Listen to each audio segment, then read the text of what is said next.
There is a specific sound a multimillion-dollar biomedical research facility makes when it's running perfectly. It's not silence, it's a rhythmic, humming vibration. It's the sound of 86 ultra-low temperature freezers cycling on and off to protect 3 decades of tissue samples. It's the synchronized whir of centrifuges spinning at 15,000 RPMs and the soft, pneumatic hiss of the AC systems maintaining a positive pressure environment so that the pathogens inside the Biosafety Level 3 lab don't drift out into the hallway to meet the undergrads. For 12 years, I was the conductor of this symphony. I was the named Principal Investigator, PI, on the T-32 Institutional Training Grant and the massive U-54 Center Grant that served as the financial spine of this university's medical research department. In layman's terms, I brought in the money, I managed the science, and I ensured the federal government didn't shut us down. I'm Marisol. I don't shout, I don't slam doors, and I don't leave paper trails of incompetence. I'm a scientist. I deal in data, reproducible results, and hard facts. But the hardest fact I ever had to learn was that you can generate $150 million in revenue for an institution and still be treated like a recalcitrant teenager by a man whose only contribution to science was inheriting a jawline that looked good in alumni brochures. Dean Hargrave was that man. He was the kind of administrator who thought synergy was a strategy and that compliance was just a suggestion. I was sitting in my office, space cluttered with stacks of NIH grant applications and photos of the PhD students I'd shepherded into successful careers when the trouble started. It was a Tuesday. I remember because Tuesday was the day I ate a turkey sandwich at my desk while reviewing the budget variances for the animal colony. Marisol, Hargrave said, leaning against my doorframe. He never knocked. Knocking implies respect for the space on the other side. I noticed something on your shared calendar. Blocked out time, every day, noon to 1. I looked up from the spreadsheet. Yes, Dean, that's my lunch hour. It says Policy 601. That looks like a course code. It is, I said, taking off my reading glasses. I'm auditing a graduate course on federal science policy. It helps with the grant renewals to understand the changing legislative landscape regarding funding allocation. By the way, if you're into stories where competent women get pushed to the edge by corporate idiots and then burn the whole village down, do me a favor and hit subscribe button and maybe give this a like. It helps the algorithm find the other people who need a little vicarious revenge today. Thanks, you're the best.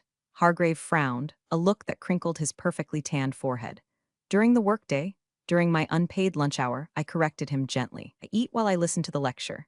I'm back at my desk by 1:05 p.m., usually answering emails regarding the IRB protocols you asked me to expedite. He walked into the room then, closing the distance between us. It was a power move, designed to make me crane my neck up at him. It looks distracted, Marisol. We have the site visit for the renewal coming up in 6 months. That's $150 million on the table. I need your eyes on the ball, not in some textbook. My eyes are on the ball, Dean. The policy course is for the ball. Understanding how the NIH is shifting its priorities on diversity and inclusion is critical for the narrative of the renewal application. I'm doing this to ensure we get the money. He chuckled, a dry, patronizing sound that grated on my nerves like sand in a bearing. Leave the strategy to the leadership team, Marisol. You're the mechanic. Keep the engine running. You don't need to worry about where the car is going. The mechanic. I have a PhD in molecular biology and a master's in public health. I have authored 42 peer-reviewed papers. I have sat on federal review panels, but to Dean Hargrave, I was just the mechanic. The help. The person who tightened the screws so he could drive the Ferrari and wave to the donors. I'm not dropping the course, Hargrave, I said, keeping my voice level. It's my personal time. It doesn't impact my deliverables. It impacts the perception of your commitment, he shot back, his smile fading into a thin, hard line. When I look at my department chair, I want to see 110% focus. Not someone trying to pad their resume for their next job. I'm not looking for next job, I lied. Well, it was a half-lie. I wasn't looking yet. But the writing was on the wall, written in invisible ink that only people like me could read. I'm trying to be better at this one. We'll see, he said, pushing off the doorframe. Just remember who signs the effort certification reports, Marisol. Perception is reality in this building. He walked away, leaving the scent of expensive cologne and cheap intimidation in his wake. I stared at the empty doorway for a long time. My heart wasn't pounding, my hands weren't shaking. I wasn't scared, I was calculating. See, Hargrave made the classic mistake of the arrogant mediator. He assumed that because I was quiet, I was compliant. He assumed that because I cared about the program, I would tolerate any abuse to protect it. He didn't understand that the mechanic knows exactly which bolt to remove to make the wheels fall off at 60 miles per hour. I turned back to my computer. I didn't close the spreadsheet. I opened a new folder on my private drive. I named it Documentation. If he wanted to talk about reality, I was going to start collecting some receipts. The hum of the freezers seemed to deepen, a low growl of agreement. The war hadn't started yet, but the first shot had just been fired, and he didn't even know he was the one in the crosshairs. The following week, the department held its monthly all-hands meeting. These gatherings were usually an hour of self-congratulatory slideshows where Hargrave took credit for the work of postdocs who were surviving on ramen noodles and caffeine. We gathered in the large auditorium, the air stale with recycled AC and suppressed groans. I sat in the third row, notebook open, pen poised. I was the model employee. I was focused.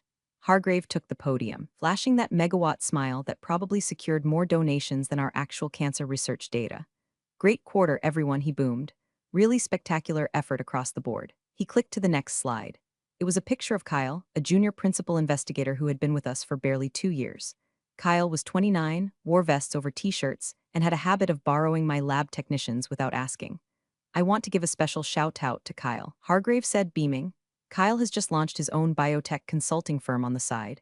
It's this kind of entrepreneurial spirit that puts our university on the map, showing the industry that we have the brains and the business savvy. Stand up, Kyle. Kyle stood up, waving awkwardly. The room clapped politely. I didn't clap. I felt a cold knot tighten in my stomach. Kyle was running a for-profit business during the work week, using, undoubtedly, university resources and reputation to bolster his personal brand, and he was being heralded as a visionary. I, on the other hand, was taking a lunch hour course to understand how to save the university's federal funding, and I was being threatened with insubordination. The hypocrisy wasn't just a bitter pill, it was a cyanide capsule. It signaled that this wasn't about time management or commitment. This was about control. Kyle was non-threatening to Hargrave because Kyle wanted to make money. Hargrave understood greed. He respected it. But me, I wanted knowledge. I wanted policy influence. I wanted to understand the machinery of power that men like Hargrave monopolized, and that terrified him. After the meeting, I went straight to my office. I didn't go to the lab to check on the cell cultures. I didn't go to the animal facility. I closed my door and logged into the university's email server. I started digging. Not for dirt on Kyle. He was irrelevant, just a symptom of the disease, but for the paper trail of my own existence. I downloaded every performance review from the last 12 years. Every single one was rated exemplary. I downloaded the email threads where I had successfully negotiated the budget cuts with the NIH grants management specialist. I downloaded the effort certification reports that proved I worked an average of 60 hours a week, well above the 40 I was paid for. Then I opened the NIH ERA Commons portal. This is the federal database where all grant information lives. It's the holy of holies for researchers. I checked my status. Role, PD/PI, Program Director/Principal Investigator. Status, active. Authority, full. I took a screenshot. Hargrave's assistant, woman named Deborah who looked perpetually exhausted, knocked on my door an hour later. She held a clipboard like a shield. Marisol, she whispered, stepping inside and closing the door behind her. He's asking for your calendar logs for the last 6 months. I looked at her. Deborah knew where the bodies were buried because she was usually the one forced to dig the holes. He wants to audit my time? She nodded, her eyes wide. He's trying to build a case, Marisol. He's talking to HR about time theft. Because of the class. Time theft, I repeated. The irony was so sharp it could cut glass. I had missed my niece's baptism because I was here fixing a -80 freezer on a Sunday. I had spent my 10th wedding anniversary on a conference call with the FDA. Thanks, Deborah, I said softly. I appreciate you telling me. He's looking for a reason, she warned. He wants to bring in Dr. Sterling to run the renewal. Dr. Sterling was Hargrave's golf buddy, a man who hadn't run a wet lab since the late 90s. Putting Sterling in charge of a $150 million complex research grant was like asking a toddler to fly a Boeing 747 because he has a toy plane at home. Let him look, I said, turning back to my screens. Send him the logs, Deborah. Send him everything. Are you sure? Absolutely. Send him the raw data. I knew Hargrave. He was lazy. He wouldn't read the raw logs. He would glance at them, see blocks of time, and confirm his bias. He wouldn't notice that the emails sent at 8 p.m., 9 p.m., and 4 a.m. far outweighed the 45 minutes I spent listening to a lecture on the Hatch Act while eating a salad. I wasn't just documenting my defense anymore. I was preparing the ammunition for a war he didn't realize would be nuclear. That afternoon, walked through the lab. My PhD students were pipetting solutions, the rhythmic click-clack of the micropipettes filling the room. They looked up, smiling, tired but inspired. They trusted me. They relied on me to keep the money flowing so they could get their degrees and change the world. A wave of nausea hit me. If Hargrave blew this up, they were the ones who would catch the shrapnel. I stopped by the desk of my lab manager, Sarah. She was the sergeant of this platoon. Sarah, I said quietly, make sure all the data on the local servers is backed up to the cloud tonight. Everything, every gel image, every sequencing file. She looked at me, sensing the shift in my tone. Is everything okay, boss? Just housekeeping, I said. We're due for a storm. She didn't ask questions. She just nodded and started typing. That's the difference between a leader and a boss. A boss demands obedience. A leader commands trust. Hargrave was about to learn that you can fire a person, but you can't fire the loyalty they've built. As I left the building that evening, the sun was setting over the campus. It looked beautiful, golden light hitting the brick buildings. It looked like a citadel of knowledge. But from where I stood, it looked like a house of cards, and Dean Hargrave was holding a match. 2 days later, the summons came. It wasn't a meeting invite. It was a calendar notification, titled Review of Duties with Hargrave and the Director of Human Resources, a woman named Brenda who had the personality of a wet cardigan. I walked into the conference room at 9 o'clock a.m. sharp. I didn't bring a notepad. I didn't bring a pen. I brought a single manila folder containing my time-stamped activity logs and the university's handbook on professional development. Hargrave sat at the head of the table, looking solemn. Brenda sat to his right, avoiding eye contact. Marisol, please have a seat, Hargrave said, gesturing to the chair furthest from him. I'm fine standing, I said. I have a transformation essay running that needs to be checked in 20 minutes. Hargrave sighed, the sound of a disappointed father. This is exactly what we need to discuss. Your prioritization. Brenda cleared her throat and slid a piece of paper across the mahogany table. Dr. Morneau, you're placing you on a performance improvement plan, effective immediately. The concerns raised regarding your time management and unauthorized educational pursuits during business hours have become untenable. I looked at the paper. It was a template. I could see where they had copy-pasted my name. Untenable, I repeated. I secured $12 million in bridge funding last month, Brenda.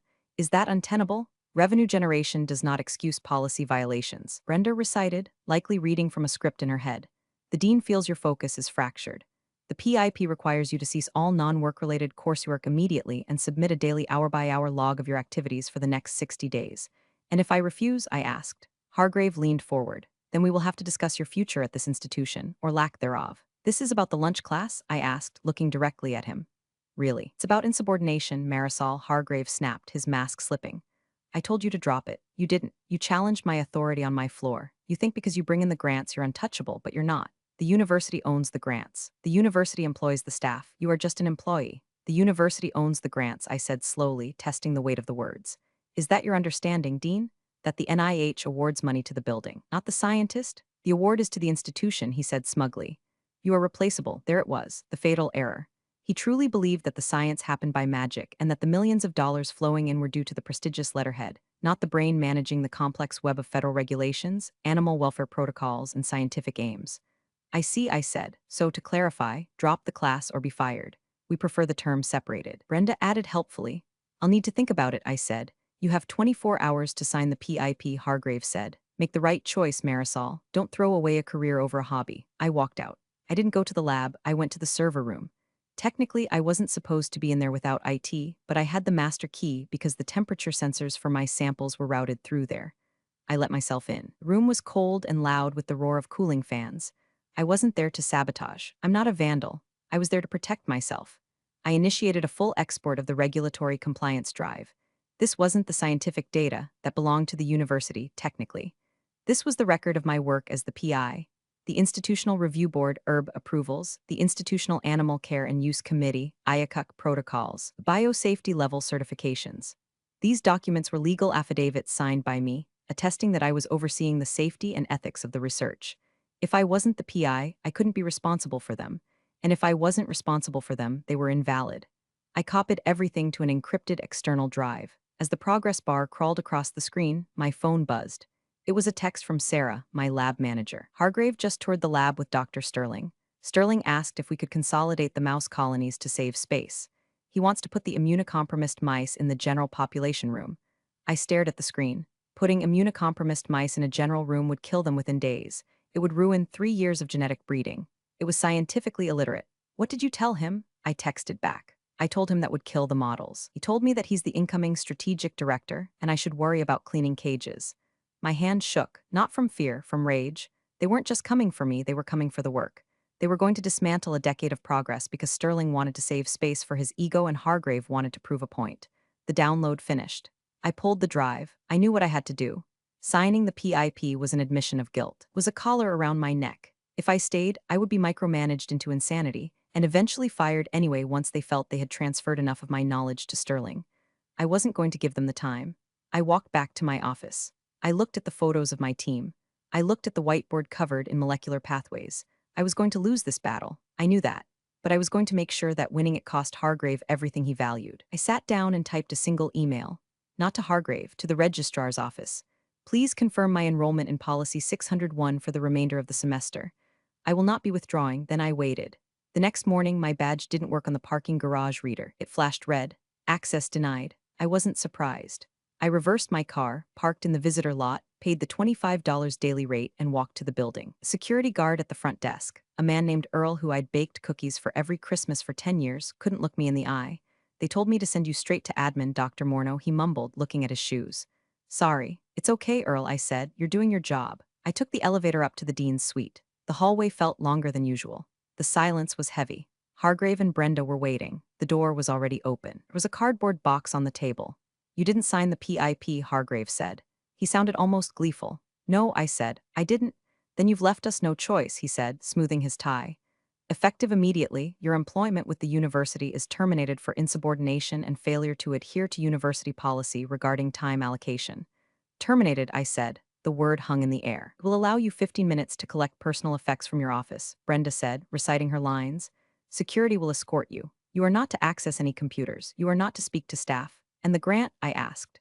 The renewal meeting is in 4 months. We have it handled. Hargrave waved a hand dismissively. Dr. Sterling has graciously agreed to step in as interim PI. He's already reviewing your files. Sterling doesn't have the clearance for the BSL-3 lab, I noted. He's being fast-tracked, Hargrave snapped. Stop worrying about the university, Marisol. Worry about your unemployment hearing. We will be contesting it. I looked at him. I really looked at him. I saw a man who thought he was cutting out a tumor, unaware he was actually removing the heart. Can I have that in writing? I asked. The termination notice, specifically stating the reason is insubordination regarding the course. It's all in the packet, Brenda said, pushing a thick envelope toward me. I picked it up. It felt heavy. Goodbye, Dean. Goodbye, Marisol. I hope you learn some humility in your next role. I walked out. The security guard, a stranger this time, walked me to my office. I didn't pack much. My framed degree, a photo of my late husband, a cactus. I left the awards. I left the binders. I left the notes. As I walked through the lab for the last time, the room went silent. My students froze. Sarah stood up, tears in her eyes. I couldn't speak to them. The guard was watching. I just nodded, a sharp, single nod that meant keep going. Don't stop. They escorted me to the curb. I put the box in my passenger seat. I didn't go home to cry. I went to a coffee shop with secure Wi-Fi 2 towns over. I ordered a black tea. I opened my laptop. My personal one. I logged into ERA Commons, the federal portal. I navigated to the T32 and U54 grants. The dashboard glowed with the status, awarded. I clicked on the Change of Status tab. The NIH has very strict rules. A grant is awarded to an institution, yes, but it is awarded contingent on the specific competence of the named principal investigator. If that PI leaves, dies, or is removed, the institution must notify the NIH immediately. But Hargrave hadn't notified them. He probably planned to do it later or have Sterling just slide in quietly. I wasn't going to wait for him. I filled out the form. Reason for change, termination of employment. Effective date today. New PI, none. There is a checkbox at the bottom that says, I certify that I am no longer responsible for the oversight, fiscal management, and scientific integrity of this award. I clicked it. Then I went to the regulatory agencies. The IACUC portal, the IRB portal. I formally withdrew as the responsible official. In the eyes of the federal government, as of 10:42 a.m., the research program at my university was a ship without a captain. Legally, not a single mouse could be touched, not a single patient enrolled in a trial, not a single dollar drawn down from the account until a new PI was vetted and approved by the NIH. And the NIH vetting process takes months. Hargrave thought he had fired an employee. He didn't realize he had just triggered an automatic suspension of operations. I hit submit. The screen flashed green, update successful. I closed my laptop. I took a sip of my tea. It was still hot. Humility, I whispered to myself. We'll see who learns what. The first week of unemployment was strange. For 12 years, my adrenaline spiked at 6 o'clock a.m. Now I woke up, looked at the ceiling, and realized I had nowhere to be. I started gardening. I pruned my hydrangeas with the same precision I used to dissect tissue samples. My phone started ringing on day 3. It wasn't Hargrave. It was the compliance office. Dr. Morneau, this is Linda from Research Compliance. Just got an automated flag from the Animal Welfare Office. It says the protocols are suspended because the RO is inactive. Can you call me back? We can't feed the models until this is cleared. I didn't answer. I wasn't the RO responsible official anymore. That was Hargrave's problem. If he hadn't appointed a replacement before firing me, that was a violation of federal law. Day 4. An email to my personal account from the Grants Management Office. Marisol, the drawdown request for the payroll was rejected by the payment management system. It says key personnel void. We can't pay the postdocs. Please advise. I deleted the email. I wasn't an employee. I couldn't advise. Consulting requires a contract and I didn't have one. Day 6, a text from Sarah. It's chaos. Sterling tried to order reagents, but his signature isn't in the system. The vendors put our account on hold. Hargrave is screaming at it. He thinks it's a computer glitch. I smiled at that. A glitch. That's what they always think. They think the system works automatically. They don't see the thousands of hours of maintenance. They don't see the person holding the wires together during the storm. They remove the person and blame the wires. I poured myself a glass of wine and sat on my porch. I could imagine the scene. The glitch wasn't in the computer. The glitch was in the leadership. By the second week, the silence from the administration turned into panic. I received a certified letter via FedEx. It was from the university's general counsel. Dear Dr. Morneau, it has come to our attention that you have altered federal records regarding Grant U-54. You are hereby ordered to restore access and assist in the transition. I laughed out loud. Altered? I hadn't altered anything. I had reported a fact. I was no longer employed, therefore, was no longer the PI. I didn't reply to the letter. Instead, I forwarded it to my attorney, a shark of a woman named Jessica who specialized in academic labor law. She called me 10 minutes later. They're threatening you for complying with the law? She asked, sounding delighted. It appears so. Don't answer them, she said. Let them dig. If they want you to fix it, they have to hire you back. And if they hire you back, it's going to cost them triple.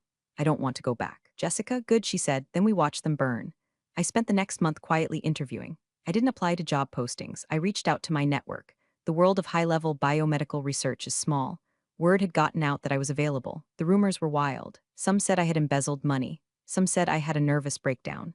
But the people who mattered, the other serious scientists, they knew the truth. They knew Hargrave. They knew the score. I had a meeting with the dean of research at a rival university in Maryland. Why did you leave? He asked. Professional differences regarding compliance and resource allocation, I said. I heard Hargrave fired you over a lunch class, he said, raising an eyebrow. That was the stated reason. He shook his head. We have a policy here, Marisol. If you want to take a class, we pay for it, especially if it helps us get grants. That sounds logical, I said. We have an opening for department chair, he said. We need someone to clean up a mess. We need a mechanic. I smiled. I'm pretty good at fixing engines. But I come with a condition, which is I bring my own team once their contracts are liberated. He grinned. I think we can accommodate that. Back at my old university, the silence was breaking. The glitch hadn't been fixed. The renewal deadline was looming, and the NIH program officer had just scheduled the site visit.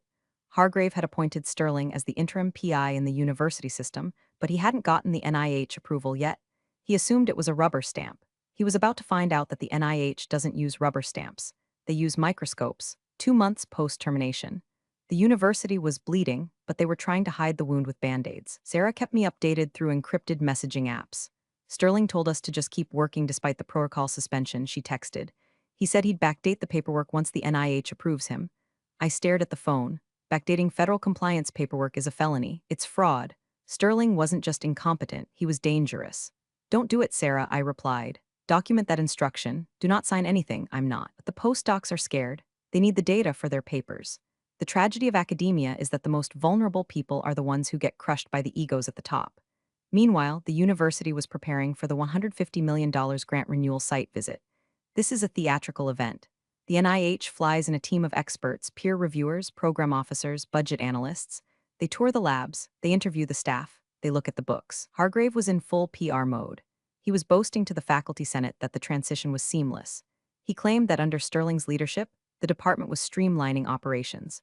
Streamlining meant that 3 of my specialized technicians had quit because Sterling yelled at them for using too many gloves. Then came the issue of the rats. We had a colony of transgenic rats, extremely expensive, genetically modified animals that modeled human hypertension. It required a specific diet and a specific humidity level. I used to check the humidity logs every morning. Sterling didn't know how to access the building automation system. One Tuesday, the AC system in the animal facility drifted. The humidity dropped to 10%. Rats regulate their heat through their tails. In low humidity, they get ringtail, a painful condition where the tail constricts and can fall off. The vet staff flagged it. They called Sterling. Sterling was on the golf course. He didn't answer. By the time he came in the next day, the vet had reported the incident to OLA, Office of Laboratory Animal Welfare. This is a mandatory reportable event. It goes on the permanent record. When you are applying for $150 million grant, having an active animal welfare investigation is like showing up to a job interview with blood on your shirt. Hargrave tried to spin it. He blamed the facility's staff, blamed the aging infrastructure. He didn't mention that I had a pending work order to upgrade the humidity sensors that he had canceled to save money. I sat in my new living room, reviewing the offer letter from the Maryland University. It was generous, tenure, a startup package for my lab, full autonomy, but I couldn't sign it yet. I needed to see this through.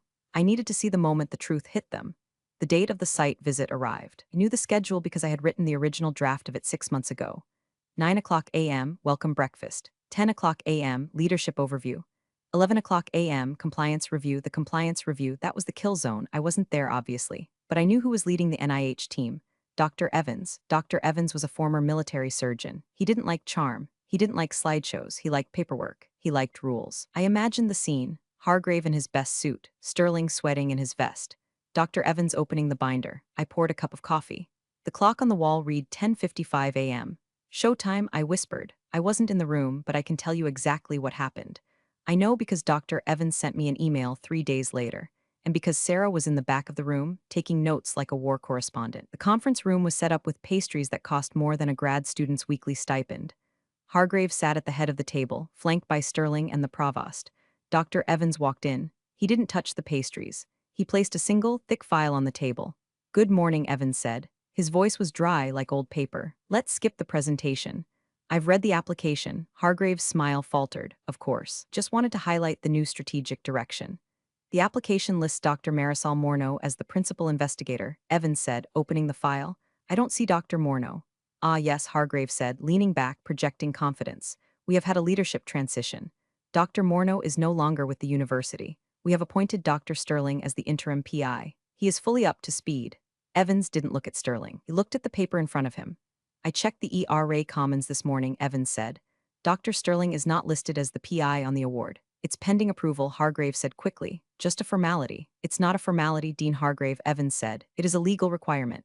Without an approved PI, this grant is currently in a non-compliant state. We submitted the paperwork," Sterling piped up. Evans turned to him. "When? 2 months ago." Sterling lied. Evans pulled a sheet from his file. "I have a change of status notification from Dr. Morneau dated 2 months ago, removing herself from the award.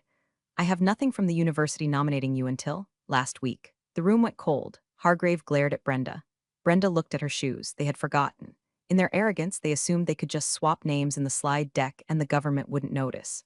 Furthermore, Evans continued, flipping a page. "Since there was no active PI for 2 months who has been overseeing the human subjects research, I have," Sterling said. "But you aren't the PI," Evans said, "and you aren't listed on the IRB protocols, which means any patient data collected in the last 60 days was collected without authorized oversight." "That's a technicality," Hargrave said, his voice rising. "It's a violation of the Code of Federal Regulations, Title 45. Evans said sharply. He closed the binder. "Gentlemen, I cannot renew a grant for a program that is currently operating illegally." "Now wait a minute," Hargrave stood up. "This is a $150 million center. You can't just shut it down because of paperwork."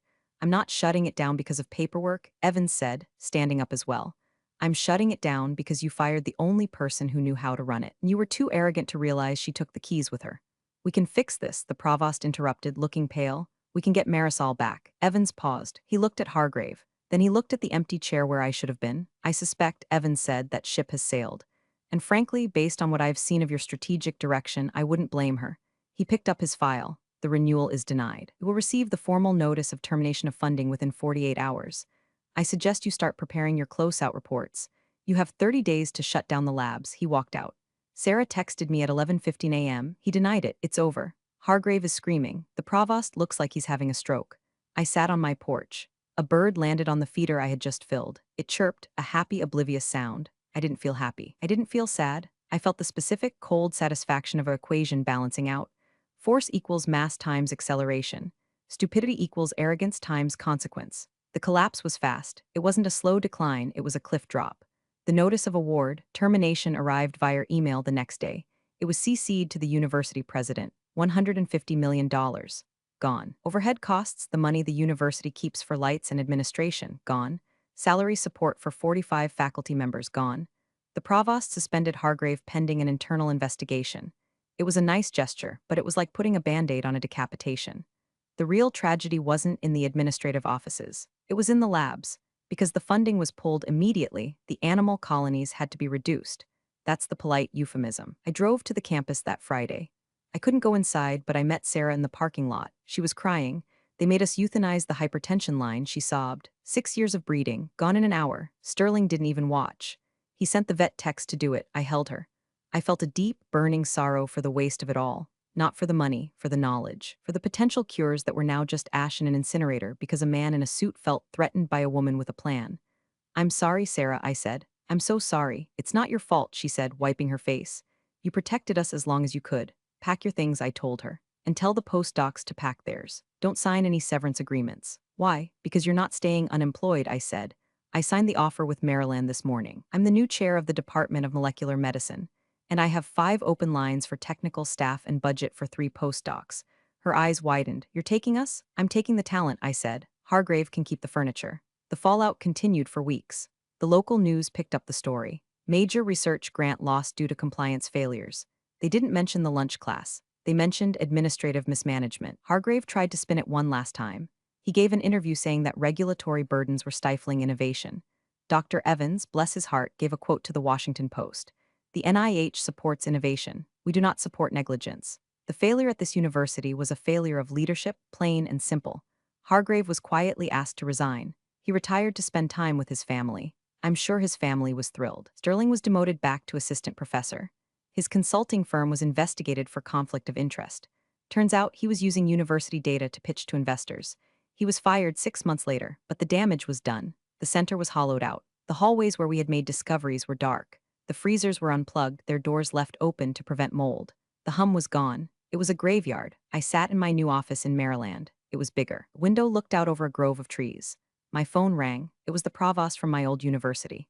Marisol, he said. His voice was tired. We made a mistake. Yes, I said. You did. We'd like to discuss bringing you back. We can offer you the chair position. We can try to reapply for the grant. The grant is gone, George, I said. It went to a consortium in Boston. You can't reapply for dead cycle. We can rebuild, he pleaded. We need you. You had me. Said I was there. I was doing the work. I was taking a class to do the work better. And you fired me for it. That was Hargrave. He's gone. Hargrave was the symptom, George. The culture that let him do it is the disease. You watched him. You sat in the meetings. You let him erase me. Marisol, please, I have work to do, I said. My team is waiting.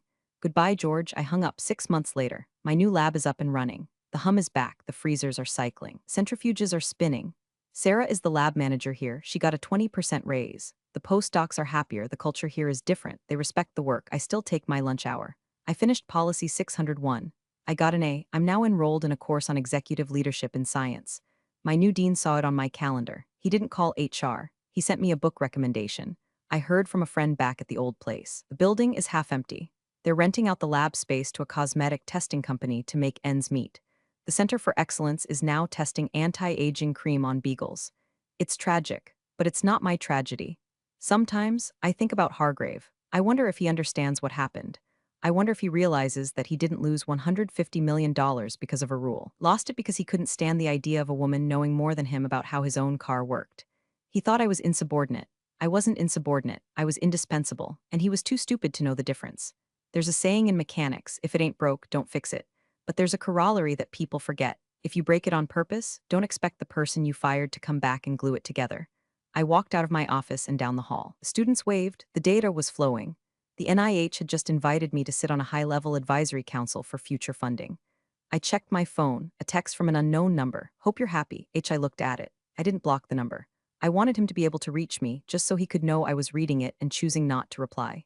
I typed a reply in my head, the one I'd never send. I'm not happy, Hargrave. Happiness is fleeting. I'm effective, and that lasts longer. I deleted the draft. I put the phone in my pocket. I walked into the lab, put on my gloves, and got back to work. We have a grant to write. And this time, nobody is going to stand in my way.